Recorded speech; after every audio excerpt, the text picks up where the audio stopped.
All India मजलिस इत्तेहादुल मुस्लिमीन के राष्ट्रीय अध्यक्ष बैरिस्टर असदुद्दीन ओवैसी पहुंचे बिहार, करेंगे आज चुनाव प्रचार। अमूर विधानसभा में ऑल इंडिया मजलिस इत्तेहादुल मुस्लिमीन के बिहार प्रदेश अध्यक्ष अख्तरुल ईमान ने चलाया जनसंपर्क अभियान।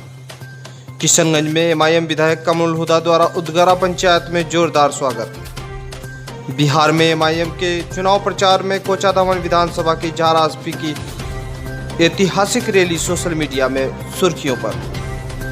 एमआईएम गठबंधन का असर, तीसरा मोर्चा के सभा में उमड़ा लोगों का जनसैलाब। आखिर में देखेंगे एमआईएम के गठबंधन का मुख्यमंत्री चेहरा उपेंद्र कुशवाहा पर खास खबरें विस्तार से।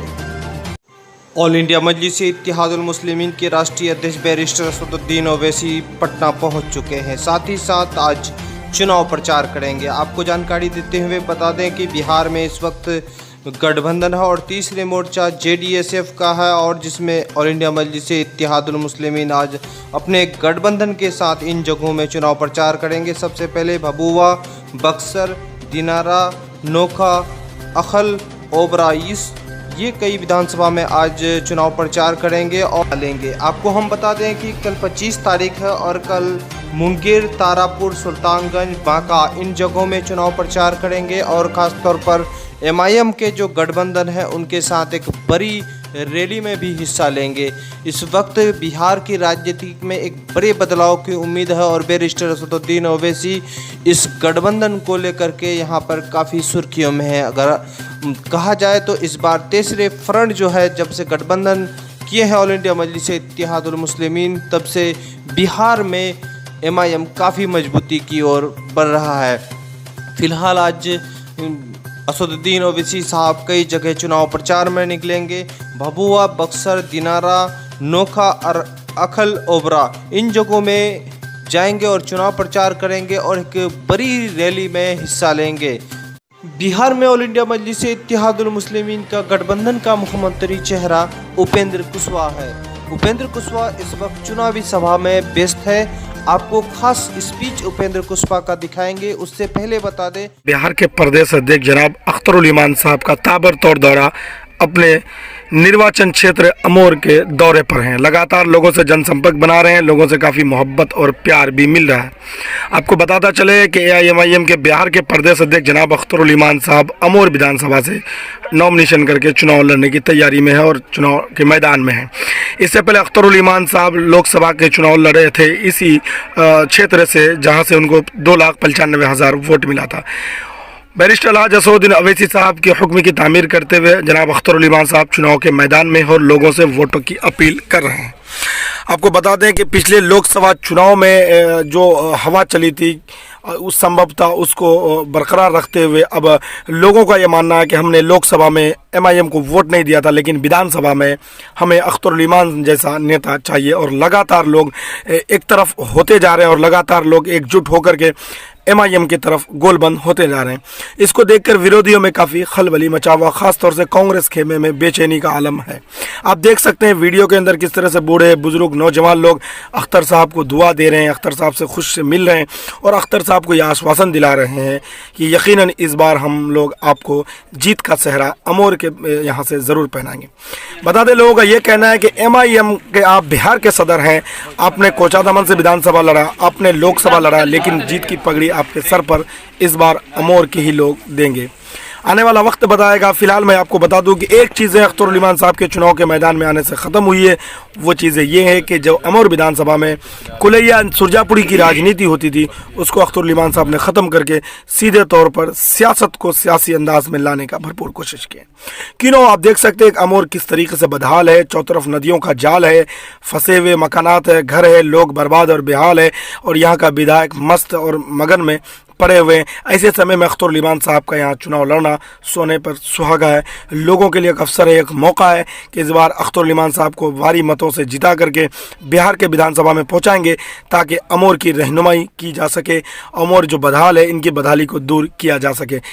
बिहार में ऑल इंडिया मजलिस इत्तेहादुल मुस्लिमीन का गठबंधन का मुख्यमंत्री चेहरा उपेंद्र कुशवाहा है। उपेंद्र कुशवाहा इस वक्त चुनावी सभा में व्यस्त है। आपको खास स्पीच उपेंद्र कुशवाहा का दिखाएंगे। उससे पहले बता दें कि उपेंद्र कुशवाहा पालीगंज विधानसभा में लोगों को संबोधित किया और साथ ही साथ लोगों के बीच जाकर तीसरे मोर्चा की सरकार बनाने की लोगों से अपील की।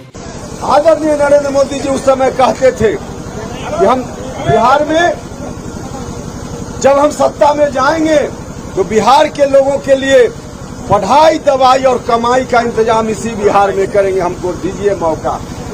आदरणीय नरेंद्र मोदी जी, आपको मौका मिला, 5 साल, अब अगले 5 साल में प्रवेश कर गए हैं, लेकिन क्या बिहार के लोगों के लिए आपने पढ़ाई, दवाई, कमाई का इंतजाम बिहार में किया? नहीं किया।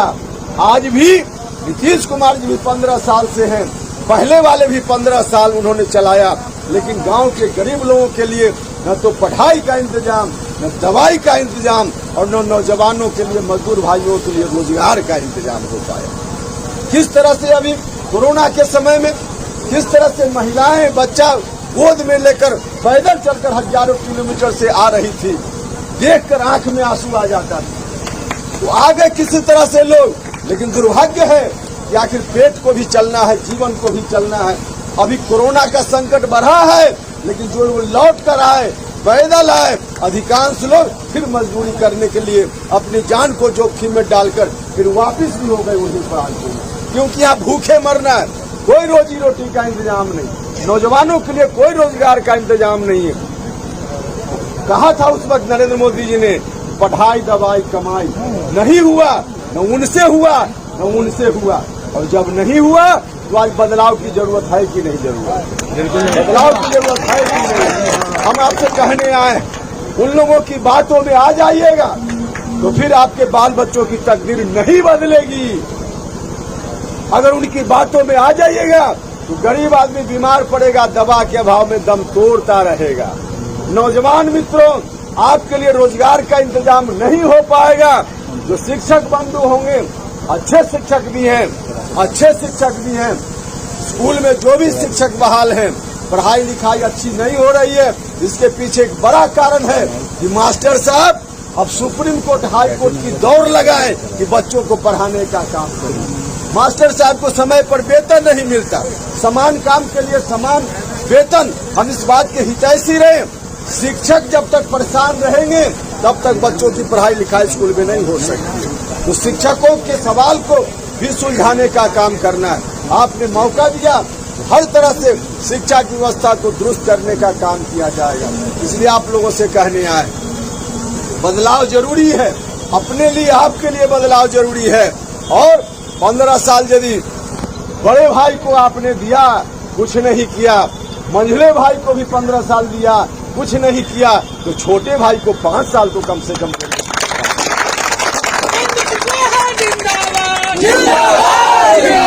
उपेंद्र कुशवाहा को बहन मायावती जी का भी आशीर्वाद प्राप्त है, बहन मायावती जी का भी आशीर्वाद प्राप्त है, ओवैसी साहब का भी आशीर्वाद प्राप्त है।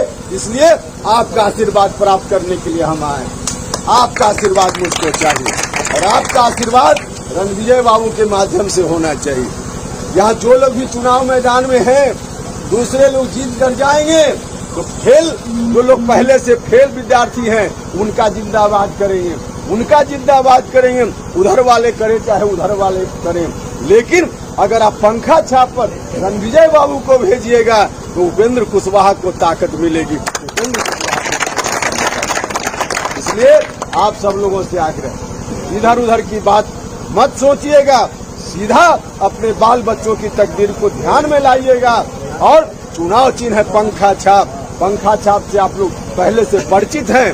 तो तमाम लोगों से, जिस जाति के हों, जिस धर्म के हों, माता बहन भी हैं, सब लोगों से आग्रह है, आइए आप सब लोग मिलकर एक बार आजमाने का काम कीजिए। 15 साल उनको आजमाया, 15 साल उनको आजमाया, तो 5 साल उपेंद्र कुशवाहा को भी आजमाने का मौका